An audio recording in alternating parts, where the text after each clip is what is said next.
Te damos la bienvenida a este recorrido por uno de los casos más perturbadores que se han documentado en la historia de Sonora.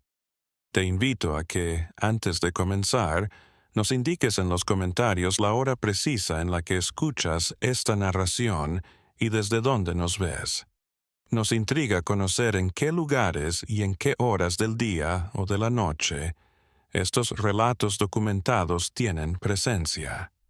En el año 1901, en el extremo noroeste del país, concretamente en las áridas extensiones del estado de Sonora, sucedió un caso que las autoridades se esforzaron por mantener en secreto durante varias décadas. Para los escasos investigadores que saben de la existencia del episodio del guerrero Yaqui, también llamado Baate, este sigue siendo uno de los episodios más inquietantes en la resistencia indígena ante la despiadada campaña de deportación masiva que impulsó el gobierno de Porfirio Díaz. Las anotaciones oficiales del ejército mexicano, que fueron en parte recuperadas en 1961 por el historiador Arnulfo Vázquez Castillo, solo hacen referencia a que se arrestó a un indio rebelde cerca de Guaymas. No obstante, lo que captó el interés del investigador fue la anotación en los márgenes, escrita a lápiz, en los bordes del informe. Caso Baate-Ate. Archivo específico. No se debe divulgar. Esta sencilla anotación desató una pesquisa que consumiría los últimos 8 años de Vázquez Castillo y cuyos resultados terminarían guardándose y perdiéndose en el sótano del Archivo General de la Nación. El pequeño pueblo de Torin fue el lugar donde todo se inició en la primavera del año 1901. En el centro de la región Yi, a aproximadamente 50 kilómetros al noreste de Guaymas. Este asentamiento, que contaba con cerca de 120 familias, había conseguido mantener una tensa paz con las autoridades federales al no participar directamente en las permanentes revueltas que otras comunidades mantenían contra el gobierno. Los militares atribuían el éxito de sus estrategias pacificadoras a la aparente sumisión de Torim, según los testimonios recopilados por Vázquez Castillo. El capitán el destacamento militar que fue destinado a vigilar Torim, caracterizó al pueblo en su diario personal como una comunidad india, que es inesperadamente callada y ordenada. Esta caracterización impregnada del racismo institucional de aquel tiempo mostraba la profunda ignorancia que los militares tenían acerca de lo que verdaderamente ocurría en la comunidad. Los hombres laboran como si estuvieran en trance. Las mujeres solo hablan entre ellas cuando van a buscar agua y los niños no juegan. Este silencio no es natural, sin embargo. Facilita nuestra labor, redactó Contreras en abril de ese año. Lo que el capitán Contreras desconocía era que, detrás de la supuesta normalidad de Torim, había una red de resistencia silenciosa. Un sistema de comunicación muy sofisticado, que incluía una tos particular, el modo de colgar la ropa o la forma de colocar las piedras al lado de los caminos, había sido desarrollado por la comunidad para no ser detectados por los vigilantes. Todo era un lenguaje oculto que facilitaba la coordinación de acciones y la transmisión de mensajes sin despertar dudas. La familia Valenzuela Bacasegua vivía en esta circunstancia. De acuerdo con los registros parroquiales de la misión local, Manuel Valenzuela tenía 38 años y laboraba como peón en las fincas vecinas. Su esposa Isabel Bacasegua, quien tenía 32 años, era reconocida por su destreza para tejer. Ramón, que tiene 20 años, Luisa, de 19, y José, de 18, son los 3 hijos mayores del matrimonio. Todos ellos pertenecían a la comunidad de Torim y eran considerados por los soldados como el modelo de familia indígena civilizada que el gobierno porfirista buscaba fomentar. No obstante, los Valenzuela Bacasegua tenían un secreto. Manuel, que ya se llamaba Baate, que en caíta significa el que escucha el viento, había sido uno de los combatientes más temidos en los primeros años de la resistencia armada. Su abrupto cambio a una vida tranquila había sorprendido a los miembros de su comunidad y también a los militares. Fuera de su círculo cercano, nadie sabía las causas de este cambio. Sin embargo, los ancianos del pueblo guardaban un silencio protector sobre su pasado, respetando su decisión. En Torim, la vida seguía un ritmo monótono y calculado. Los Valenzuela Bacasegua seguían una rutina rigurosa. Manuel partía a las haciendas al alba, volvía al anochecer, cenaba en silencio y se iba a la cama temprano. En el portal de su humilde casa, Isabel trabajaba todo el día tejiendo, mientras sus hijos colaboraban en varias tareas comunitarias. Los domingos, toda la familia iba En la pequeña capilla local, oía el sermón del padre Domingo Argüelles y volvía a casa sin implicarse en las pocas actividades sociales que tenían lugar después de la misa. El 15 de mayo de 1901 se interrumpió esta rutina. Ese día, un grupo especial que venía de Hermosillo llegó a Torín, según lo reportó más tarde el teniente Federico Reyes Miranda. Un grupo de 15 soldados liderados por el coronel Augusto Rivera Saldaña llevaba instrucciones concretas para arrestar a individuos subversivos que supuestamente se escondían en la comunidad. Aunque el documento oficial no mencionaba nombres, los testimonios de Vázquez Castillo, obtenidos años después, señalan que buscaban a Manuel Valenzuela específicamente. La llegada del destacamento cambió el ambiente en el pueblo. Los soldados regulares, bajo el mando de Contreras, miraban con curiosidad a los recién llegados. Estos últimos llevaban vestimenta oscura en lugar del uniforme reglamentario, y sus rostros se veían aún más oscuros. El coronel Rivera tuvo un breve encuentro. Le mostró una orden firmada por el gobernador del estado a Contreras, y le señaló que sus hombres no tenían que entrometerse en la operación que realizarían al día siguiente. Luisa Valenzuela, recordando esa noche décadas más tarde en un testimonio registrado por un antropólogo de la Universidad de Sonora, dijo que su padre actuó de forma extraña. Nos miró a cada uno durante la cena como si tuviera el deseo de grabar nuestros rostros en su memoria. Manuel comentó que después habló más de lo que había hablado en todos los años anteriores juntos. Les habló de los relatos de sus antepasados, del tiempo anterior a la llegada de los españoles y, finalmente, les confesó su pasado como guerrero. «Vendrán a buscarme mañana», dijo, «no porque sepan quién fui, sino por lo que descubrí que tienen planeado hacer». Según el relato de Luisa, su padre había oído por accidente una conversación entre dos capataces de la hacienda en la que trabajaba. El gobierno había hecho un acuerdo con terratenientes de Yucatán para deportar a miles de yaquis como fuerza laboral en las plantaciones de Enequén, que son famosas por sus deplorables condiciones.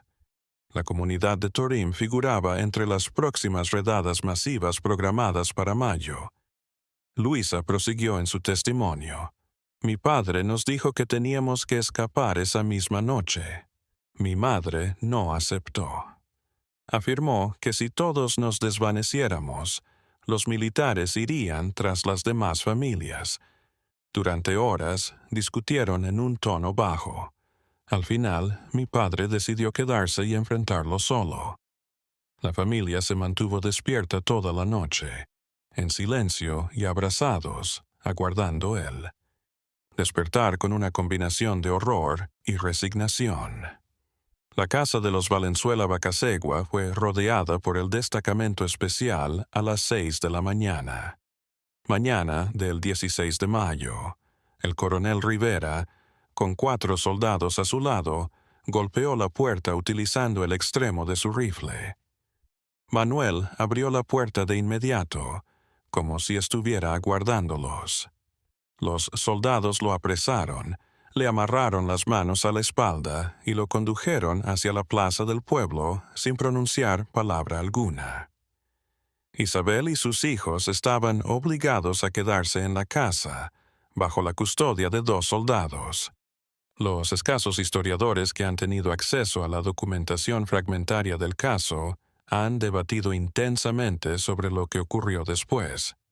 Según el reporte oficial del coronel Rivera, Manuel Valenzuela fue interrogado de manera rutinaria en un edificio cercano a la plaza.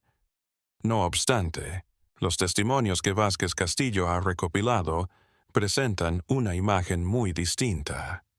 De acuerdo con Joaquín Meléndez Osorio, un vendedor que se encontraba en Torrim ese día y que presenció sin quererlos.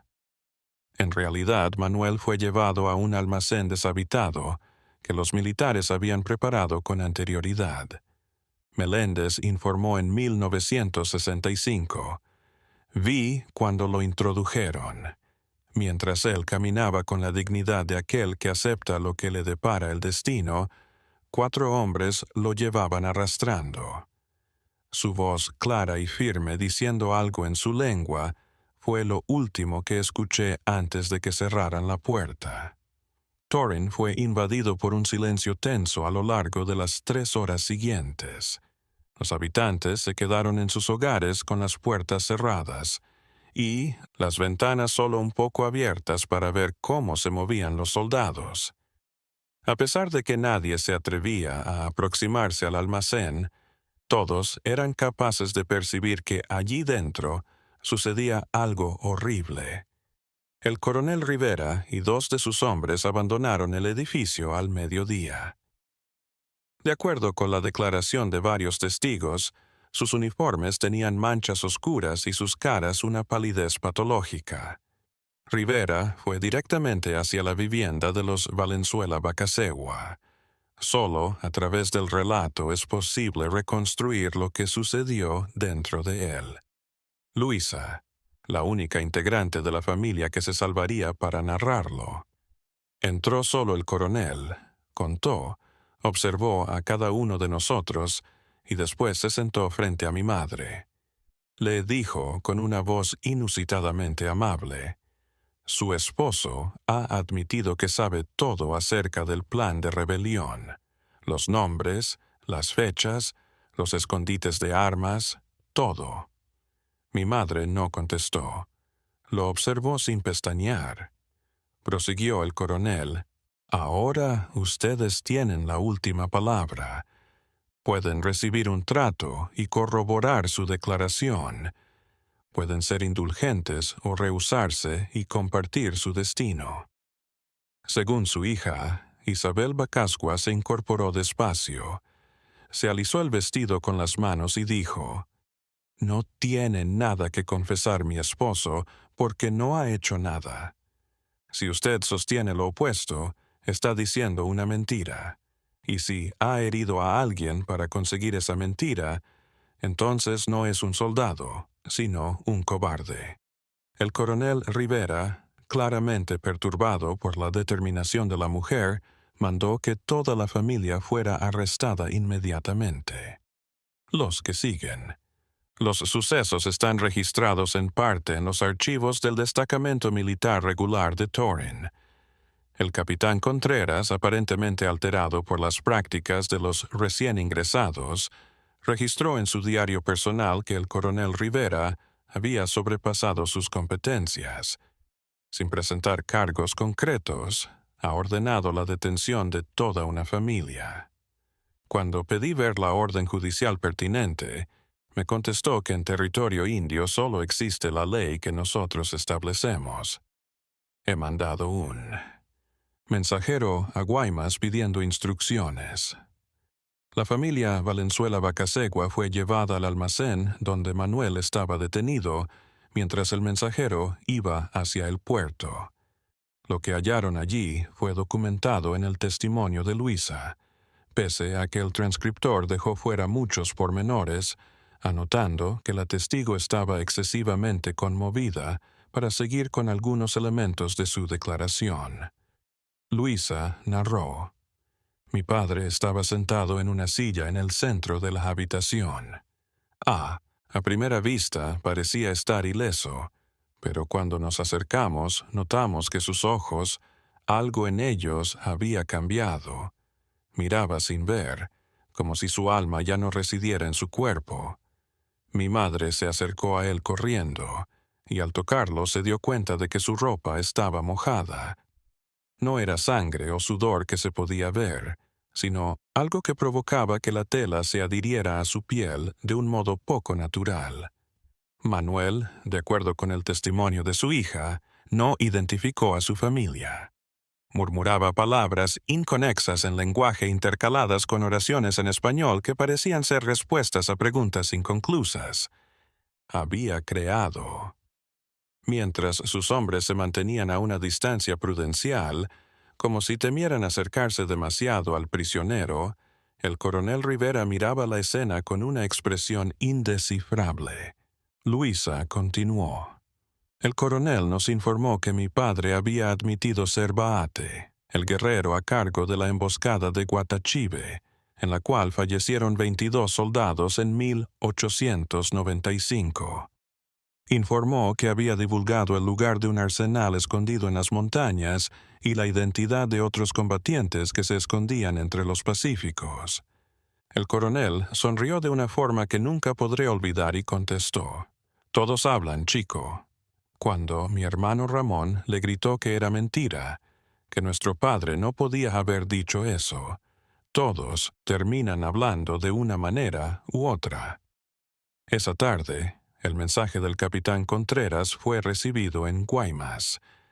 Para evaluar la situación, el teniente coronel Javier Salcedo Martínez, que es el comandante de la guarnición, optó por ir a Torim en persona. La llegada al pueblo fue alrededor de acuerdo con el informe que redactaría después, las 19 horas, con un destacamento de 20 soldados. Lo que halló fue una situación que caracterizó como desconcertante e irregular. El destacamento especial había definido un perímetro en torno al almacén y no dejaba entrar a nadie, ni siquiera a Salcedo. El coronel Rivera, notoriamente agitado, sostenía que estaba cumpliendo órdenes directas del gobernador y que su misión era más importante que cualquier otra cosa. Tras un acalorado debate, Salcedo consiguió ingresar al almacén solamente con su ayudante, el teniente Ernesto Domínguez Obregón. En su informe oficial, que escribió 3 días después, Salcedo narra brevemente lo que observó. El prisionero principal mostraba signos de un intenso interrogatorio, aunque no se le notaban heridas graves. Su familia seguía en el mismo lugar, al parecer como una táctica de presión psicológica. Por eso, dispuse su traslado inmediato a lugares distintos y la suspensión de cualquier método de interrogación no reglamentario. El testimonio personal de Domínguez, descubierto entre sus documentos privados después de su fallecimiento en 1918, proporciona, no obstante, una versión mucho más perturbadora. Hasta el día de mi muerte, lo que observé en aquel almacén me perseguirá. Sentado en el medio de la habitación, a pesar de que Jackie no parecía haber sufrido tortura física, su conducta y su mirada indicaban que algo esencial se había roto dentro de él. Murmuraba de manera incesante, cambiando entre su lengua materna y el español, reiterando nombres, fechas y sitios con la exactitud mecánica de quien recita un texto memorizado. Su familia, rodeándolo y de rodillas, sollozaba en silencio. La escena era observada por el coronel Rivera, cuyo rostro solo puedo describir como hambriento. No la satisfacción de quien ha cumplido con su deber, sino el deseo inagotable de aquel que ha hallado un deleite ilícito. Manuel Valenzuela fue llevado esa noche a la cárcel militar de Guaymas, cumpliendo con las instrucciones de Salcedo. Su familia permaneció en Torren bajo custodia. El coronel Rivera protestó con vehemencia, pero finalmente cedió ante la superioridad numérica del contingente de Salcedo. No obstante, argumentó que solo él sabía la naturaleza precisa de los datos adquiridos e insistió en ir con el prisionero durante el traslado.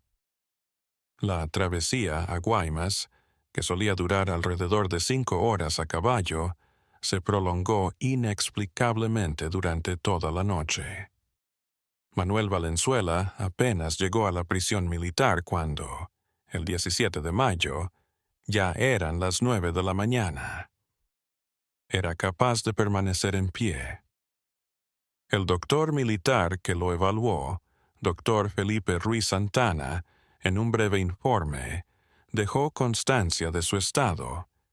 El recluso muestra una gran deshidratación, un estado de confusión mental grave y un cansancio extremo. No se detectan lesiones físicas relevantes, pero su reacción a estímulos fundamentales es inusual. Sugiero un seguimiento médico constante. En los próximos 3 días, bajo la vigilancia continua de 2 guardias, Manuel estuvo en una celda apartada, conforme a los datos de la prisión. Se rehusaba a ingerir alimentos y apenas consumía agua. Siguió murmurando nombres y localizaciones, algunos de ellos familiares para los militares y otros totalmente desconocidos.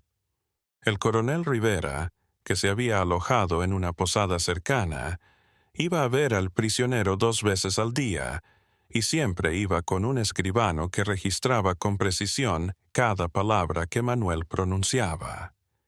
El primer evento inexplicable que envuelve este caso sucedió el 20 de mayo, de acuerdo con el reporte del vigilante nocturno, Miguel Ángel Torres. Alrededor de las 2 de la madrugada, Medina oyó un diálogo en la celda de Manuel. Al comienzo creí que estaba hablando solo como solía hacer, escribió Torres, pero pronto comprendí que estaba replicando a alguien. La otra voz apenas se oía, como un susurro incesante. Me aproximé a la mirilla y observé al prisionero, que estaba sentado en el suelo, con la mirada fija en un rincón desocupado de su celda. Continuaba una conversación, asentía de vez en cuando y respondía en su lengua materna y en español. Torres se alarmó y llamó a su compañero Rodrigo Palafox Ibarra, quien corroboró la inusual escena. Los 2 guardias coincidieron en que, a pesar de no poder ver a nadie más en la celda, el comportamiento del prisionero indicaba sin lugar a dudas que estaba interactuando con alguien. Decidieron no intervenir, pero al día siguiente le comunicaron a sus superiores lo ocurrido. El coronel Rivera, al enterarse del incidente, mandó poner una lámpara más en la celda para quitar cualquier sombra que pudiera desorientar a los guardias. Además, prohibió que el suceso se comentara con personas fuera del destacamento. Torres habría declarado, de acuerdo con su testimonio posterior, «Lo que dice o hace el prisionero solo me concierne a mí». Entretanto, la situación de la familia Valenzuela Bacasegua se agravaba en Torim. A pesar de que al principio el capitán Contreras había expresado alguna inquietud por sus condiciones de detención, recibió instrucciones rigurosas de restringir cualquier comunicación con la colectividad. Con una guardia constante en la puerta, Isabel y sus 3 hijos fueron recluidos en una habitación pequeña al lado del cuartel. No podían comunicarse entre sí y solo tenían una comida diaria. El 23 de mayo, la situación sufrió un cambio drástico. Un mensajero arribó a Torim con instrucciones selladas para el capitán Contreras esa mañana. Contreras, ya retirado y viviendo en Veracruz, lo recordaría años después. El mensaje era breve, pero no dejaba lugar a dudas. Transfiera a los arrestados. Por mandato directo del gobernador, Valenzuela, Bacasgua y Guaymas deben actuar con la máxima urgencia y discreción. Antes del mediodía, Contreras reunió rápidamente a 6 hombres y partió con los prisioneros. El grupo arribó a Guaymas al caer la noche, sin incidentes durante este viaje, a diferencia del traslado de Manuel. No obstante, lo que hallaron en la prisión militar cambiaría para siempre el rumbo de los sucesos. Conforme al reporte oficial escrito por el teniente coronel Salcedo, ASU.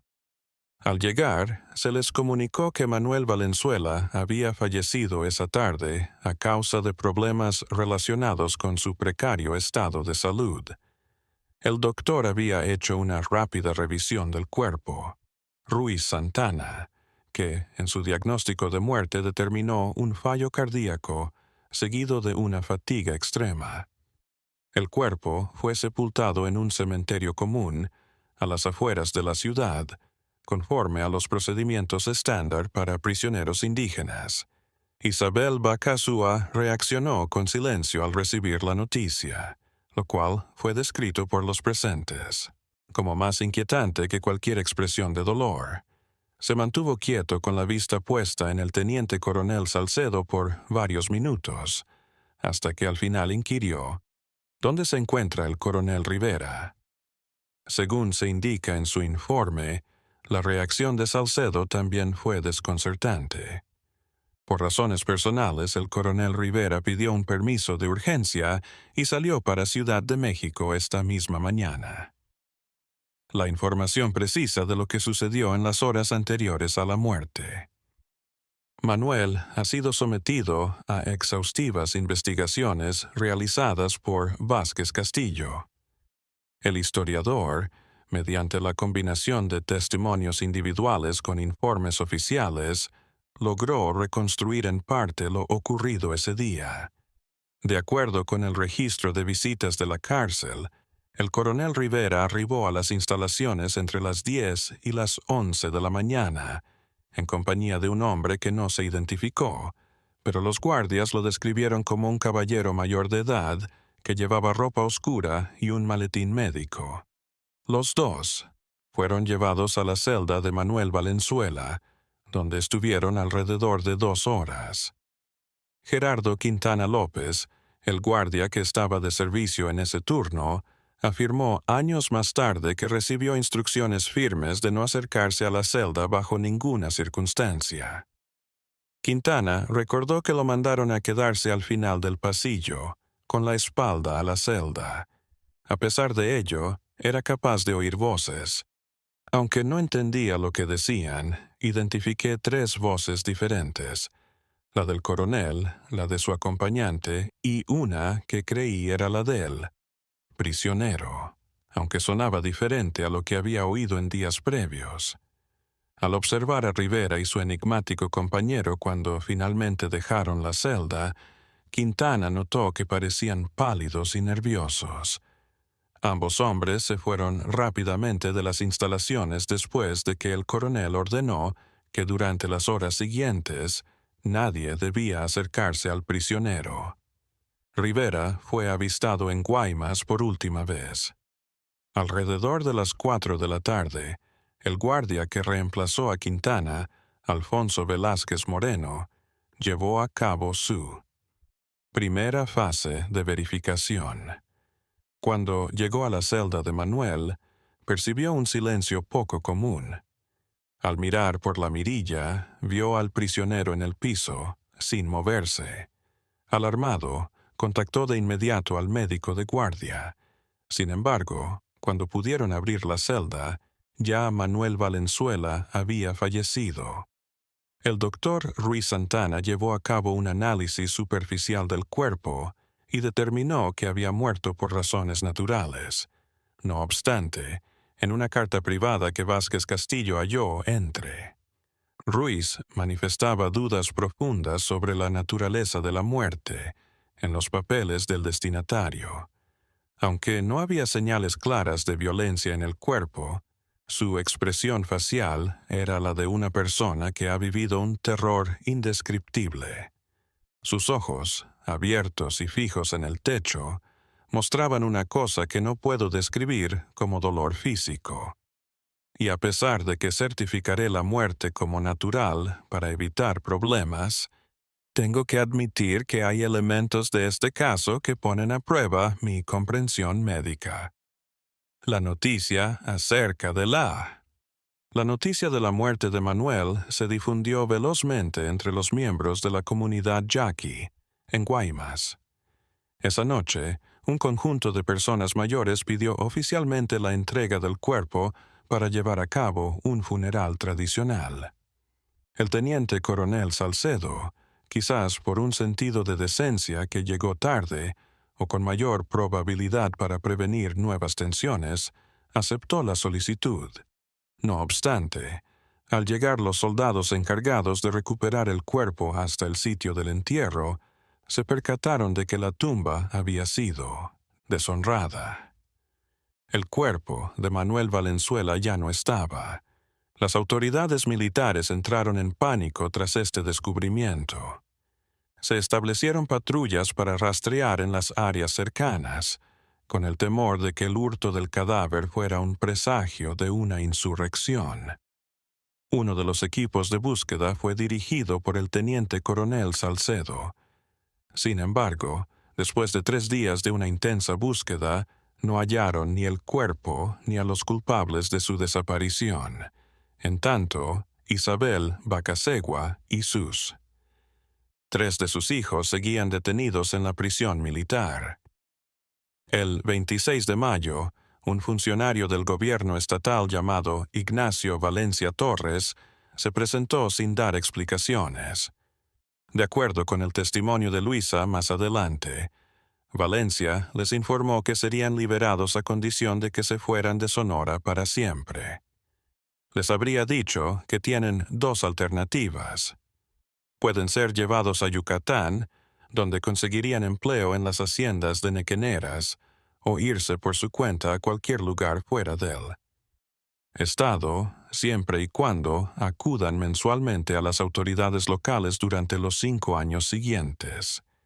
Isabel eligió la segunda alternativa, demostrando otra vez su determinación de carácter.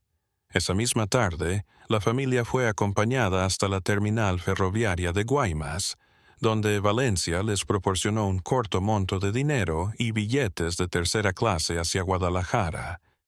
Luisa recordaría que su madre no pronunció ni una palabra durante todo el viaje. Tampoco hablamos mis hermanos y yo. Sentíamos que cualquier ruido que generáramos tenía el potencial de romper la burbuja frágil en la que nos manteníamos a salvo. Otro de los misterios de esta historia es qué ocurrió con la familia Valenzuela Bacasegua tras su salida de Guaymas. Vázquez Castillo fue capaz de rastrear su llegada a Guadalajara, donde figuran en los registros de una pensión en la zona de San Juan de Dios por un corto período. Luego, el rastro desaparece por casi 10 años, hasta que, en 1911, se encuentra el nombre de Luisa Valenzuela en los registros de la Cruz Roja durante la Revolución siendo enfermera voluntaria en un hospital de campaña de Zacatecas. Fue este registro específicamente el que facilitó a Vázquez Castillo encontrar a Luisa en 1965. Por lo tanto, una mujer de 83 años que habitaba sola en un apartamento pequeño y sencillo en la Ciudad de México. La entrevista que hizo el historiador durante 3 días es el recurso más importante para no solo reconstruir los eventos de 1901, sino también para comprender cómo afectaron a los sobrevivientes. Luisa afirma que su madre nunca se repuso del trauma de esos días.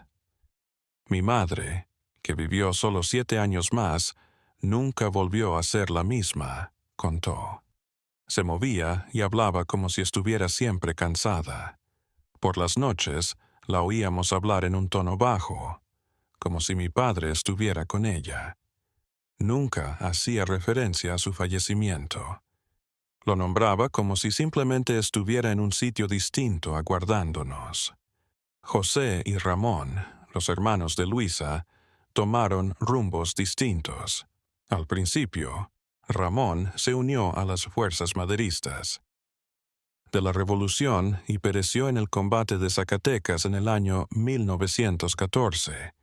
José, en cambio, se volvió un ser humano solitario y hermético que laboraba como carpintero en distintos pueblos, sin quedarse nunca por mucho tiempo en el mismo sitio.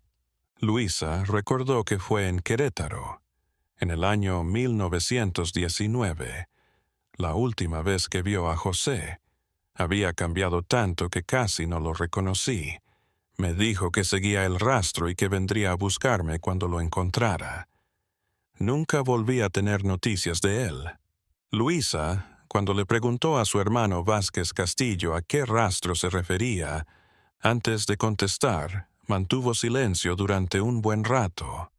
Por último, explicó el rastro del coronel Rivera con una voz apenas audible.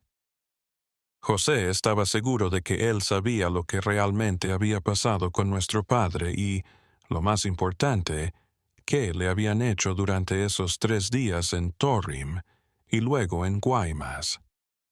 No era infundada la obsesión de José por dar con el coronel Rivera. Luisa explicó que, alrededor de 6 meses después de su llegada a Guadalajara, un hombre fue a visitarlos sin previo aviso. Reconoció como Sebastián Morales Domínguez, exayudante personal del teniente Domínguez. Morales les informó que había presenciado una charla privada entre Domínguez y el teniente coronel Salcedo la noche siguiente al fallecimiento de Manuel. Luisa relató que, de acuerdo con este hombre, Salcedo mostraba una alteración evidente. Lo que Rivera ha hecho va más allá de cualquier protocolo de interrogatorio, le comentó a Domínguez. No se trata solamente de excesos o brutalidad. Es algo distinto, algo que no debería existir, sucedido bajo mi supervisión. Salcedo contestó. El doctor que acompañaba a Rivera no estaba allí para atender al prisionero, sino para hacer experimentos con él. Cuando Domínguez le preguntó en qué consistía exactamente. Y lo peor es que tienen la intención de seguir con la familia. Luisa sostiene que fue esta revelación la que motivó a Isabel a escapar esa misma noche, sin aguardar ni siquiera para recoger las escasas pertenencias que les habían dejado conservar. La familia partió hacia el sur, eludiendo las ciudades grandes y mutando de lugar de manera continua durante casi 2 años. En ese tiempo, José empezó a reunir información acerca del coronel Rivera. Fue elaborando un perfil del hombre que había arruinado a su familia mediante trabajos eventuales en oficinas gubernamentales, en los que tenía acceso a documentos oficiales, y por medio de vínculos con otros yaquis desplazados. Lo que descubrió era fragmentario y perturbador a la vez. Augusto Rivera. Saldaña. No estaba registrado en los archivos del ejército. Mexicano anterior a 1898. El gobernador de Sonora firmó directamente su nombramiento como coronel, sin acatar los procedimientos estándar para la promoción militar. Lo más raro de todo, sin embargo, era que no había fotos suyas en los archivos. Luisa explicó que pese a lo que parecía su rango e importancia, José se enteró de que Rivera había participado en por lo menos 3 operaciones especiales contra comunidades entre 1898 y 1901. En cada caso, el patrón era parecido. Acudía con un pequeño grupo de soldados y reconocía a un líder local, lo interrogaba por varios días y luego de su muerte inevitable desaparecía. Los reportes oficiales siempre consignaban estas muertes como consecuencia de problemas de salud, pero las habladurías entre los sobrevivientes apuntaban a algo mucho más siniestro. De acuerdo con lo que José descubrió, Rivera siempre trabajaba con el mismo doctor, un hombre al que llamaba doctor Almada Vega, Federico. No obstante, al buscar este nombre en los archivos de la Escuela Nacional de Medicina, no se halló ningún. Coincidencia. Era como si aquellos hombres hubiesen aparecido de la nada únicamente para realizar esa tarea macabra. El incansable seguimiento de José, en 1908, por fin rindió frutos. En el tiempo que trabajó de carpintero en Morelia, tuvo conocimiento de rumores acerca de un hacendado recluso que residía en las cercanías de Pátzcuaro, un individuo que no salía durante el día y que los lugareños caracterizaban como el señor que habla solo. Intrigado por estas descripciones, José logró conseguir un trabajo haciendo reparaciones en la hacienda. Lo que halló allí, como le contó más adelante a su hermana, corroboró sus peores sospechas. Sin lugar a dudas, el coronel Rivera era el propietario de la hacienda, que se hacía llamar Ernesto Valdivia Mendoza. A pesar de que tenía solo 50 años, su cabello se había vuelto completamente blanco, y ahora lucía una barba espesa. José lo identificó al instante. José fue testigo de actitudes muy inquietantes a lo largo de las 3 semanas que estuvo trabajando en la hacienda. Valdivia Rivera residía en un sector apartado de la casa principal, rodeado de una vasta biblioteca de libros en múltiples idiomas y de curiosos artefactos, muchos de ellos vinculados con el ocultismo científico y con prácticas médicas antiguas. Hablaba pocas veces con los sirvientes y se pasaba horas encerrado en su estudio, desde el cual, a menudo, provenían murmullos, como si sostuviese diálogos prolongados con un interlocutor que no estaba presente. No obstante, su conducta durante la noche era lo más inquietante. De acuerdo con los sirvientes, que solo hablaban del asunto en susurros. Con miedo, el patrón se dirigía cada noche a pasear por los campos de la hacienda. Siempre seguía estrictamente la misma ruta, como si anduviera por un camino invisible. En estas caminatas se oía a José hablando en una lengua que los empleados no conocían, pero que él supo al instante que era Jackie. Luisa explicó. Mi hermano creía que Rivera no estaba simplemente loco. Pensaba que durante esos interrogatorios había pasado algo que había impactado tanto a los prisioneros y el propio interrogador. José definía a Rivera como un hombre habitado, pero nunca me quiso aclarar qué significaba eso. A José le llegó la oportunidad de enfrentarse a Rivera de forma inesperada. Una noche, mientras efectuaba arreglos en el tejado cerca del estudio, oyó a Rivera hablando con Jackie de manera fluida y perfecta, lo cual es imposible para alguien que no ha tenido un contacto íntimo y prolongado con la lengua. No obstante, lo que más le impresionó fue identificar frases concretas que su padre solía decir, frases familiares y personales que nadie ajeno podría saber. José se sintió impulsado por una mezcla de rabia y horror. Bajó del tejado y accedió al estudio por medio de una ventana.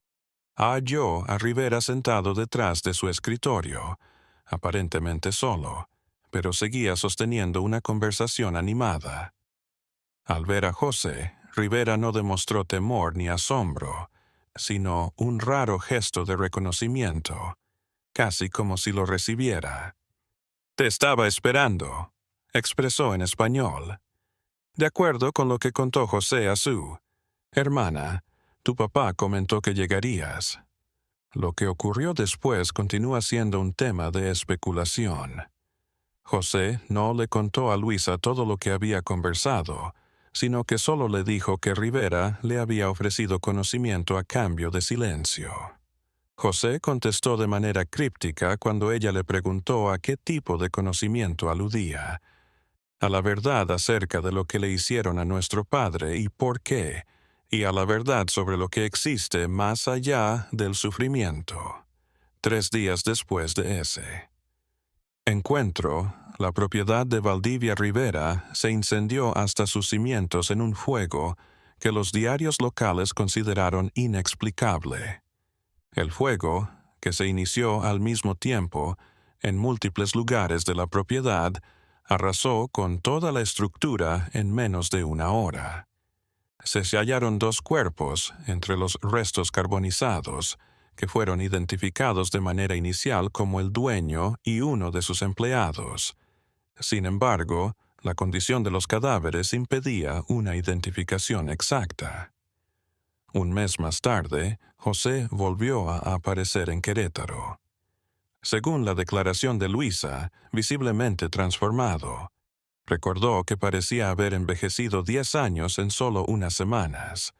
Sus ojos tenían una expresión de lejanía, que era la misma que observé en mi padre en esos últimos días.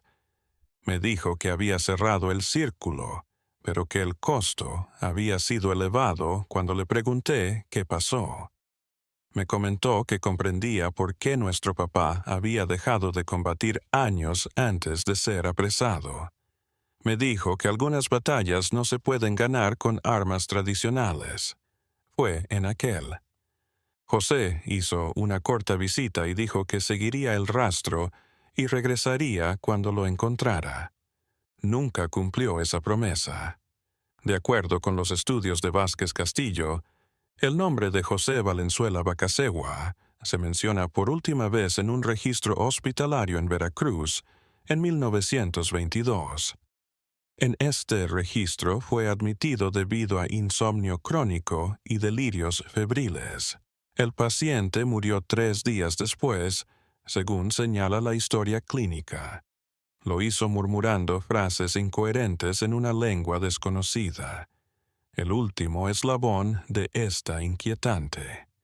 Vázquez Castillo recibió la historia de manera inesperada. En 1967, un archivista le dijo que había una caja sellada en el Archivo General de la Nación, que había sido recibida en 1923 y tenía instrucciones estrictas para no abrirse hasta después de 50 años. Esta se refería a las campañas militares contra los yaquis. Vázquez Castillo pidió un permiso especial para inspeccionar el exterior de la caja, intrigado. En la etiqueta de envío aparecía J como el remitente. Valenzuela B.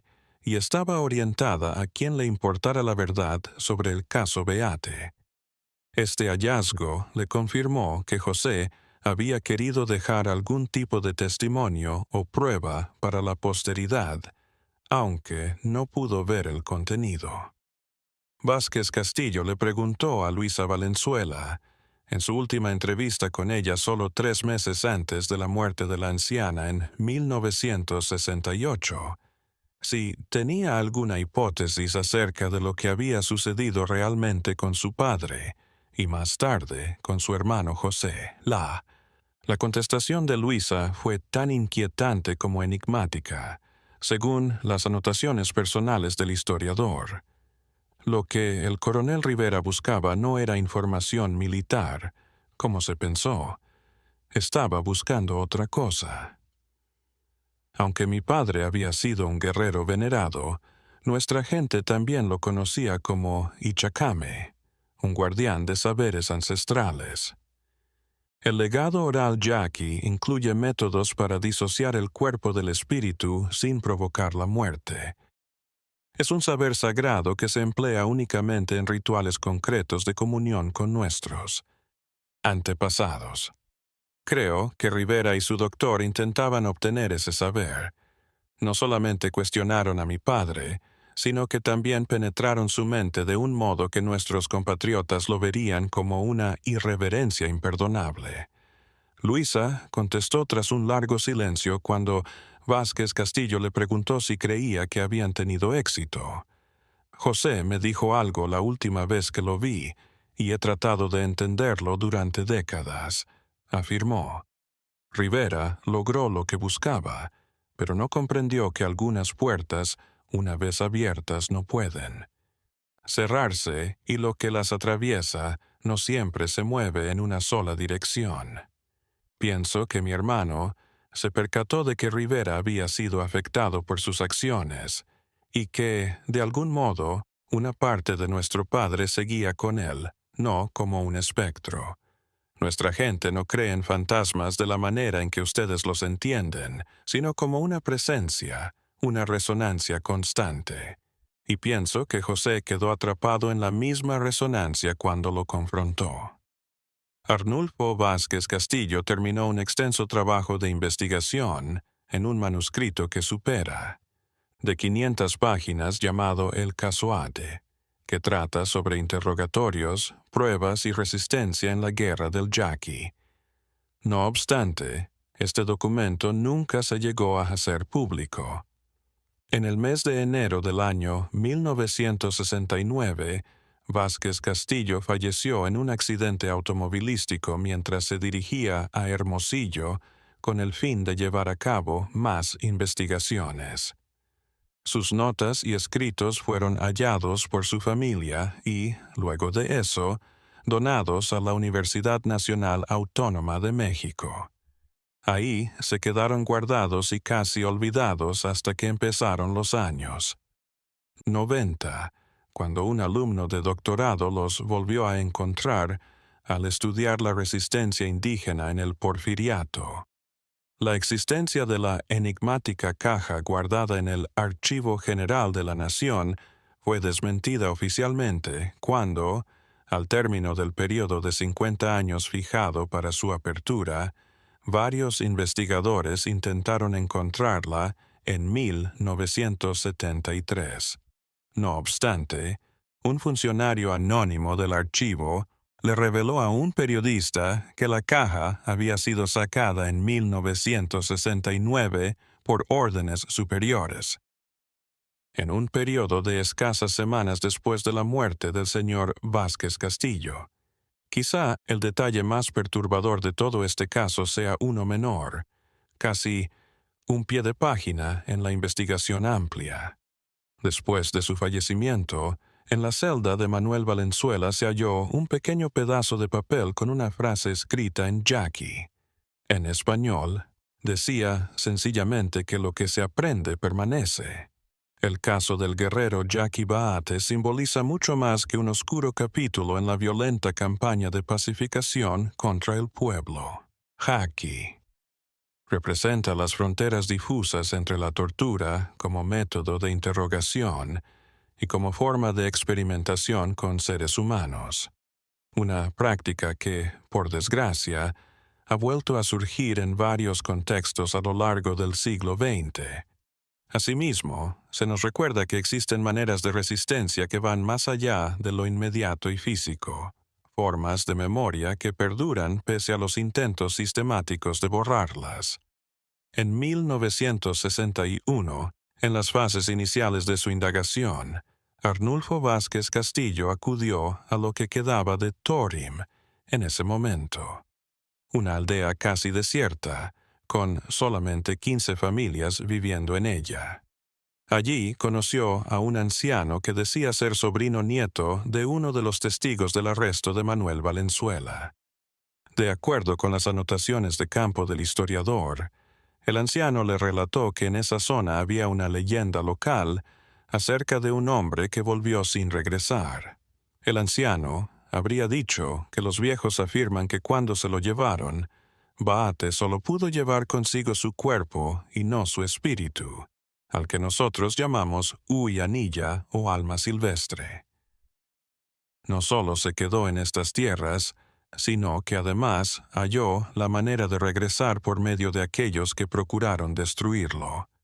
Aseguran que el oficial que lo interrogó empezó a hablar en nuestro idioma sin haberlo aprendido, que andaba de noche siguiendo caminos que solo Baate conocía y que observaba cosas que solo nuestros Ichacame son capaces de ver. Cuando Vázquez Castillo le preguntó si creía en esas historias, el anciano contestó: «No es una cuestión de fe. Para nosotros, el universo de los espíritus y el mundo material no está separado como para ustedes, los yoris, nokis. Lo que ustedes denominan posesión, para nosotros es comunión. Lo que ustedes denominan locura, nosotros lo llamamos apertura». El coronel abrió puertas de las que no sabía cómo cerrarlas, y por ellas volvió Baate, aunque no solo. Esta perspectiva, por supuesto, puede ser interpretada como una construcción cultural para dar cuenta de fenómenos psicológicos complejos, como la culpabilidad del torturador, el estrés postraumático o incluso trastornos mentales concretos. No obstante, tal como Vázquez Castillo indicó en sus notas personales, existen similitudes en esta historia que desafían las explicaciones tradicionales y nos obligan a considerar la posibilidad de que nuestra comprensión de la resistencia del ser humano ante el terror organizado siga siendo primitiva. Un grupo de antropólogos forenses que investigaban la identificación de los restos de las víctimas de la represión contra los Yaquis descubrió una fosa común en las cercanías de Guaymas en 2007. Según los archivos, esta podría ser acorde a la que fue utilizada por el ejército entre los años 1900 y 1910. Identificaron, entre los muchos restos, un esqueleto masculino de edad mediana que mostraba una anomalía singular. Dentro del cráneo, pegada al hueso occipital, se encontró una pequeña pieza metálica de cerca de 2 centímetros. Los exámenes posteriores determinaron que era una aguja quirúrgica alemana, del tipo usado en técnicas neurológicas experimentales a inicios del siglo XX. A pesar de que no se puede asegurar si estos vestigios eran de Manuel Valenzuela, la naturaleza del descubrimiento y la coincidencia temporal apuntan a una conexión preocupante con el caso Baate. El tener instrumentos quirúrgicos respalda la hipótesis de que los interrogatorios organizados por Rivera y su enigmático compañero médico iban más allá de la obtención convencional de información, incursionando en áreas de experimentación no permitidas. La historia oficial, como lo demuestra el caso de Jackie Baate el Guerrero, siempre deja vacíos y silencios que pueden ser más expresivos que las palabras. En esos silencios viven las vivencias de aquellos que fueron callados sistemáticamente, pero que hallaron maneras de resistencia que van más allá de la documentación tradicional. Quizás, según lo que Luisa Valenzuela apuntó en su testimonio más reciente, lo peor para ellos no fue lo que le hicieron a mi papá, sino enterarse de que existían cosas en él que no podían romper, elementos que se mantuvieron inalterables e inaccesibles a pesar de todo su poder. Y tal vez lo más horrible para nosotros no es lo que nos hicieron, sino lo que tuvimos que transformarnos para subsistir.